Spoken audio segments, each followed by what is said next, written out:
On 1st September 2022, the Chief Minister of Meghalaya, Conrad K Sangma, had laid the foundation for the Williamnagar Urban Water Supply Project under Phase I of AMRUT 2.0. With the growing population through the years, the project envisages to meet the growing water requirements of the area. Dignitaries present included the Minister of State for Ministry of Housing and Urban Affairs, Kaushal Kishore, PHE Minister, Government of Meghalaya, Renikton Lyngdoh Tongkhar, the MLA of Garo Hills, Marcuise N Marak, and others.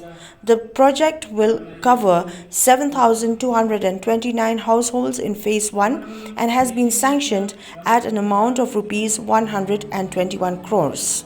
Our urban department is true, planning department is true. Sengaja proposal ko, Delhi, Government of India, AMRUT scheme yang dorong sudah propose dah. Williamnagar Mr. Marcuise N Marak Williamnagar, yang kam kaza semua kode, highlight project ko asun panjawab.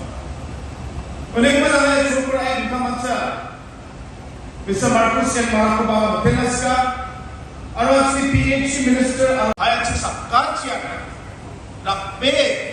Japan